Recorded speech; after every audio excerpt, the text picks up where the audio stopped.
Good evening, everyone. It's great to see you here today. So my name is Andrew Beer, and this is probably the most overdressed I've ever been for a lecture. But in an hour, it'll be more appropriate because I'm the concertmaster of the APO. So this is the big night. We've gone from 120 applicants for the Michael Hill competition down to 16 quarterfinalists, 6 semifinalists, and tonight you'll see the 3 finalists, and there can only be one winner. But I'd just like to really point out that all the candidates that have played here in the competition are outstanding talents, so bravo to them all. So today I wanted to talk about the music itself, the concerto, but then I saw that the headline for this lecture was called In Front Yet Within. So I'll just talk briefly a little bit about what it's like for a soloist to play with an orchestra. If I could describe that in just one word, what it's like, it's scary. It's really scary. I mean, you walk out and there's 80 musicians out here, some of them a lot older and more experienced than you, and it's just a beast of a musical instrument, a really powerful and loud instrument. So the biggest challenge is always projecting. We try and project right to the back of the hall as soloists to always be heard over the orchestra. Another challenge is dealing with the complexity of an orchestra. There's so many different sections, and some of them might be doing different things. For example, in the second movement of the Shostakovich concerto, you'll hear a lot of different rhythmic gestures, and sometimes they can come apart just a bit. So for a soloist, we think, okay, do I go with that group or this group, or should I split the difference, or should I try and lead them all, and then hopefully they all come with me? That's quite a challenge. But I'll also just say it's very inspiring to play with an orchestra. It's unbelievable to be standing here. Say you're playing the beginning of Brahms' concerto or something, and the orchestra's playing this incredible tutti, and then the spotlight's on you, and you kind of feed off of that energy of the orchestra as the soloist. Good. So this year, the repertoire choices have been quite interesting. I mentioned down in Queenstown for the sonata round that there were no Ravels or Prokofievs, which are usually really popular choices. There were actually 5 Grieg sonatas. A bit of a similar thing here in the final round. We don't have any Tchaikovsky, any Brahms, Mendelssohn, or Beethoven. We do have the Sibelius, that's almost always there, such a great piece. I'm guessing a lot of you are somewhat familiar with the Sibelius, so I thought I would just start by talking about the Shostakovich concerto. If there's a bit of time at the end, I'll just briefly touch on the Sibelius. So possibly the most important thing to say about Dmitri Shostakovich was that he was the 20th century Russian composer who stayed in Russia. If we think about Prokofiev and Stravinsky, they moved to Paris, so they escaped the Soviet Union. Shostakovich was there, which meant that he was subject to the Zhdanov doctrine. Now, I know this is the point where you're thinking, oh, goodness, I've come to a violin competition, he's lecturing me on Soviet politics. Sorry, it won't last long. It's just really important, because what this meant was that the Zhdanov doctrine censored the arts. So every composer, when they were writing their music, they had to worry what the government thought about their music, because if it didn't go well, it could mean their music could never be performed again, or they could even be sent to a gulag or killed. So for Shostakovich, something like this happened in 1947. His opera, Lady Macbeth of Mactensk, was being performed. And as the story goes, he went white as a sheet because Joseph Stalin came in. He didn't know he was coming. And Stalin really did not like this opera and decided to censor Shostakovich's music. So the music could not be performed at all. So the violin concerto, the first violin concerto that you're going to hear tonight, Shostakovich had started writing it before his music was censored, but he hadn't finished it. What this meant was that it could not be performed right away. So actually, although it was written in 1947, it wasn't premiered until 1955, 4 years after Stalin's death. If there's a silver lining to this, though, it gave Shostakovich a lot of time to write revisions for this concerto. He made many revisions, and so the final piece was quite a masterpiece. So you could say if Shostakovich lived in the shadow of Stalin, possibly anyone that performs this violin concerto solo part lives in the shadow of David Oistrakh. This was the great 20th century violinist for which the piece was written, and he premiered it. Shostakovich said of this piece, of the violin part for the piece, that it was a pithy Shakespearean role. And of the first movement, he described it as a suppression of feelings.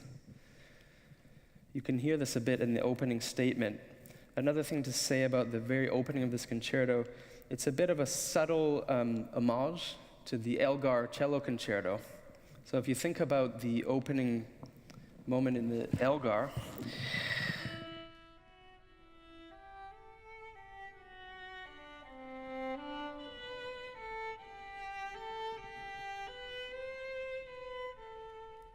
and then listen to how the Shostakovich begins.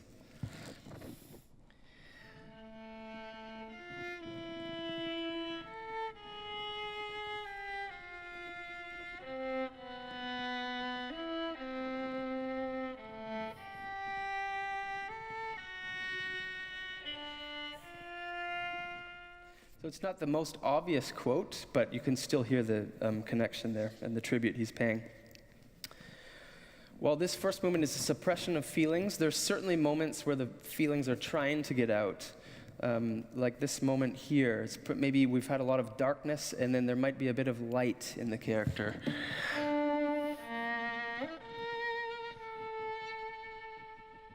And here's where the violin technique really has to come in, how we vary the colors with the technique of our violin.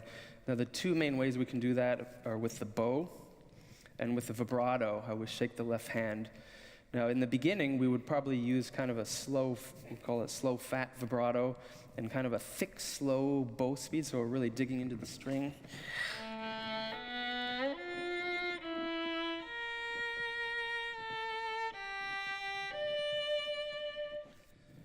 And then we look for these moments of light. So maybe we'd go a little easier on the bow, move it faster, but don't press as hard, and then switch from a slow and fat vibrato to maybe a more nervous one. Might sound like this.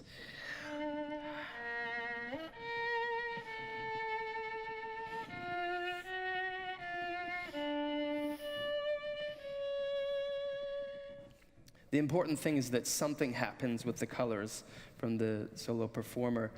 I have to say, if it doesn't happen in this movement, it's kind of a boring movement, so it's very important for the performers to achieve that. There's also moments of a little bit of more angst and maybe a cry of despair in this one moment.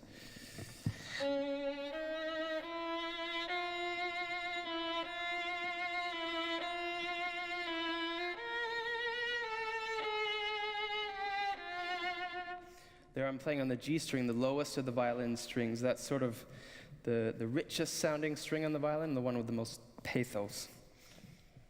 Good, moving on to the second movement. Oistrakh called this movement a demonic dance. Now the demonic, if we think about how we can portray that on the violin, again has to do with the bow stroke. So if we listen to the beginning of this movement, this is kind of a particular bow stroke to the Russian 20th century technique of violin playing. I remember when I was working on this piece in undergrad, my teacher spent just about a whole lesson just on this opening statement from the second movement, trying to develop this special articulation on these notes. So we really want to begin by digging into the string, having a lot of contact. If we don't do that, it might sound kind of fluffy, but if we really dig in, we get that bite to it. But then after the bite, we also need kind of a release of the bow with a lot of bow speed, a lot of momentum. So if I do that without the momentum, the sound kind of dies. If I dig and then really move the bow, we get the accent and then the ring in the sound. It's actually not that dissimilar to talking about like a tennis stroke or a golf stroke with the follow through in the end. It's quite similar actually. Possibly the greatest challenge in this entire Shostakovich concerto is memory. Of course, in competitions, we're always expected to play the concertos by memory. And when we think of most music up until the 20th century, music was quite symmetrical in the way it was written, in the way it was phrased. You know, things that 2 + 2 = 4. So, for example, you know, a really good example.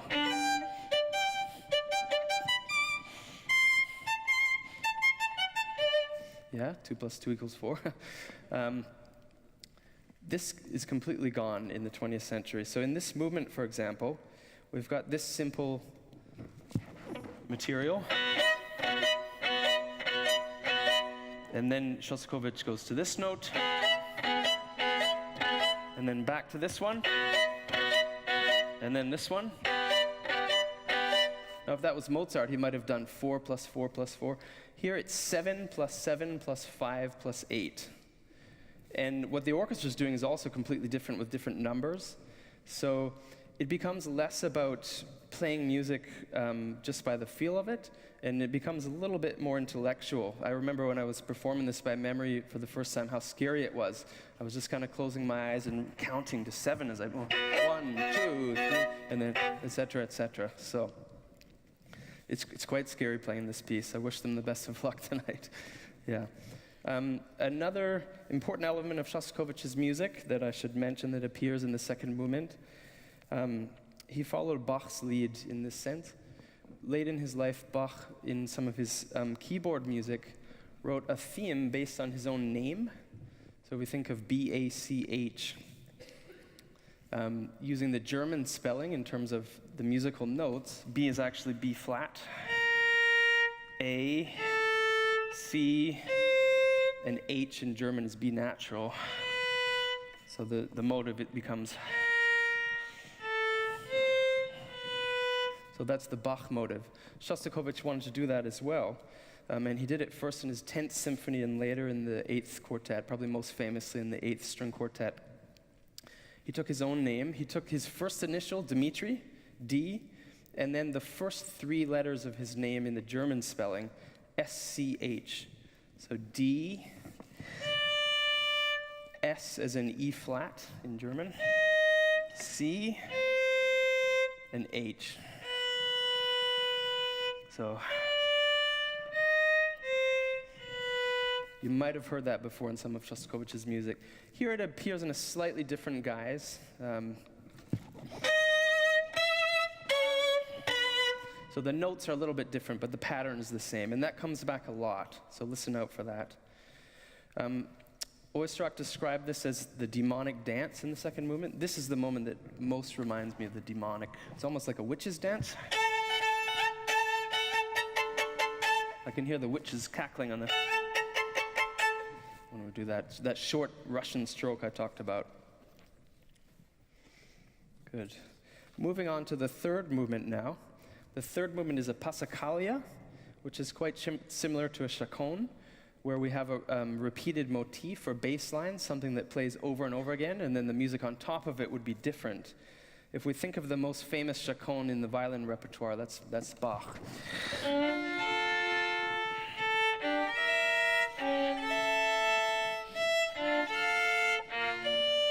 I'm sure you've heard that one before.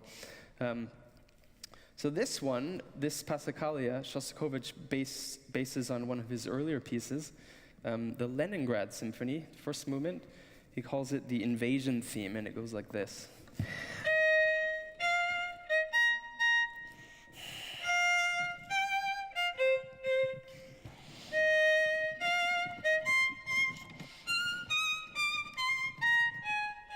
Etc.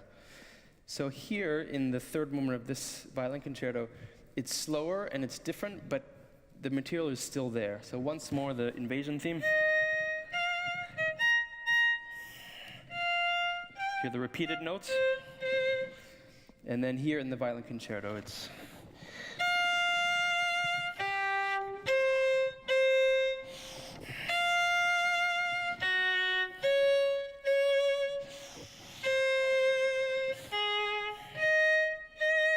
It's quite a long subject, a long melody actually, and it repeats over and over again. So listen for how it repeats in the bass line as the music builds up in tension. On top of that, we have what we call the fate knocking on the door motive, from Beethoven. Yeah, the 4 notes. In this piece, again, it's slower, and it's not ba-ba-ba-bum, but it's the same note 4 times. But it's still the same fate knocking on the door. So that's where that comes from. Good. So after the third movement has built up to this incredible climax, it cools off again, And then we have this moment where just one note is playing in the violin part.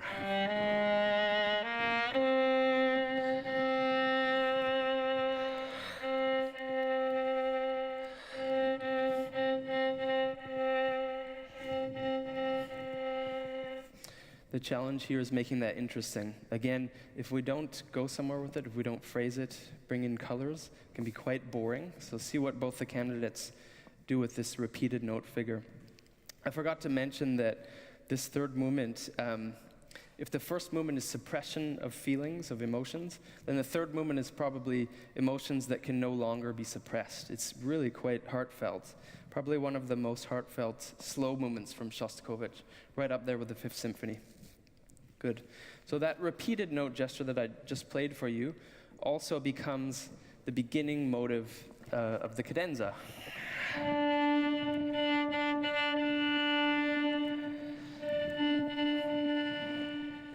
Just say quickly for anyone that doesn't know what a cadenza is the place that happens in a lot of concertos where the violin's just playing on their own, the orchestra is not accompanying anymore. So it's really the violinist's chance to shine on their own.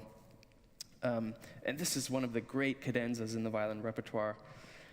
It's written by Shostakovich himself. Most violin concertos, all the way from Mozart through Beethoven, Tchaikovsky, Brahms, they didn't write a cadenza.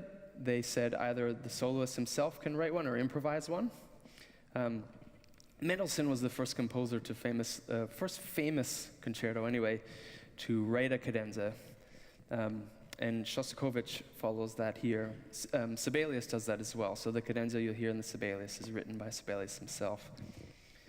And this Shostakovich cadenza is just an incredible slow crescendo from very soft and subtle to an explosion of anger or I don't know what kind of emotion, but you can decide that for yourself. If we think of Shostakovich's Seventh Symphony first movement as one of the great orchestral crescendos, I would say that this cadenza by the violin concerto is the greatest solo violin crescendo. So over three to 4 minutes, depending how quickly the performer plays, we go from this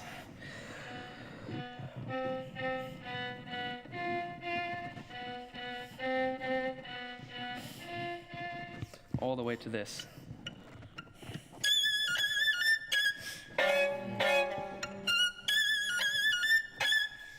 So just have a listen for how each of them paces this great build-up in the cadenza. And then we finally get to the end of the cadenza, and I would call this one of the greatest moments in the timpani orchestral repertoire. The timpanist is just sitting there for 4 minutes as the violinist plays, and then he's got to be ready for this simple gesture just on a moment's notice. And that brings in the final movement, which is a burlesque.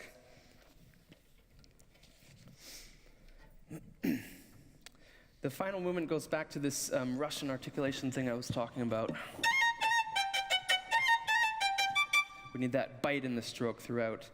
It's quite difficult to get the bite, but also project over the orchestra. So see how both candidates do about that.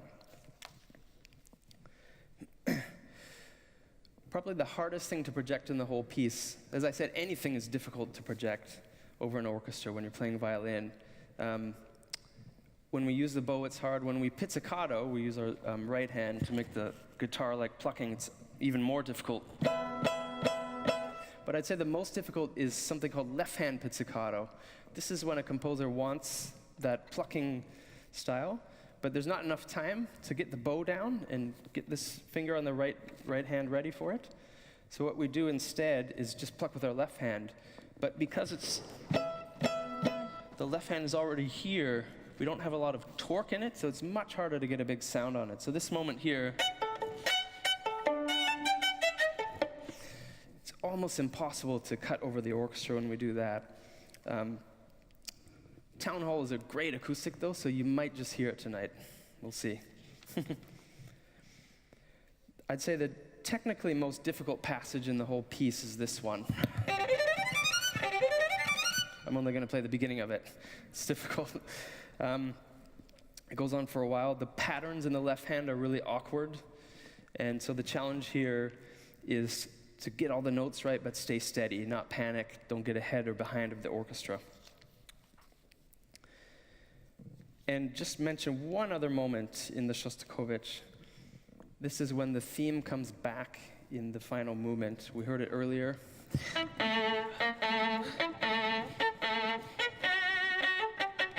That's in a 2/4 meter. Now it's a quicker moving 6/8 meter.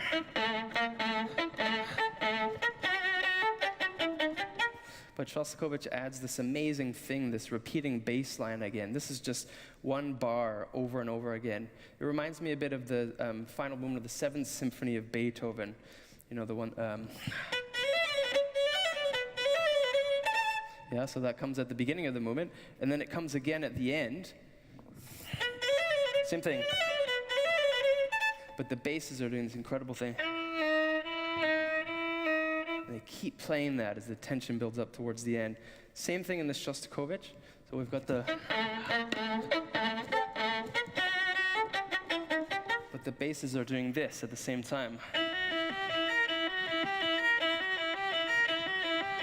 Over and over again as the music builds up. So listen out for that. I don't know why the bass line seems to get always the best parts in these pieces. I'm a bit jealous as a violinist, but it's okay. Good. I think we might just have a bit more time for the Sibelius Concerto. So I'll just briefly mention, this was written in 1904.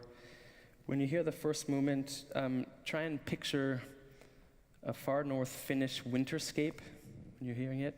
So the tutti violins, they're muted, and they start like this incredibly soft playing from the orchestra, from the violins.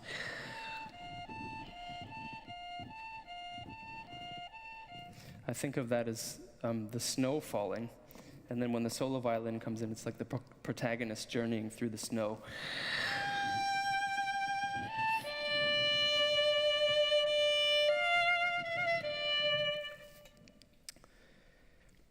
I've always thought of Sibelius as the earliest minimalist composer. Of course, he wrote music long before minimalism officially existed, if we think of composers like Terry Riley, Steve Reich, and Philip Glass.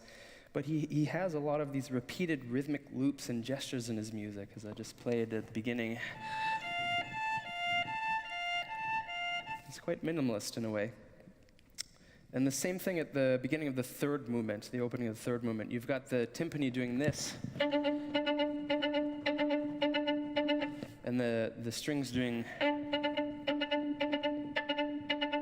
So the resulting rhythm is this kind of rhythm train.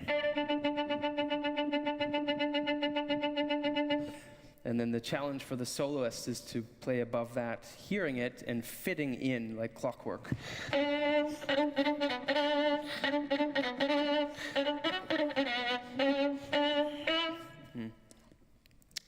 A musicologist once called the third movement of the Sibelius a polonaise for polar bears. I'm not sure what he means by that, but it's great music. And just finish by mentioning that the second movement of the Sibelius is one of the most beautiful pieces of music ever written. This is 1904, so composers like Schoenberg and Debussy are starting to take us in different directions for classical music, away from Romanticism. But Sibelius is very much still in the romantic world here with this gorgeous, lush sound. Good, so thanks very much for listening, and I hope you really enjoy. We've got 3 outstanding soloists to perform with us tonight. Actually, one of them has never performed with orchestra before, so it's quite an exciting night in many ways. Okay, enjoy.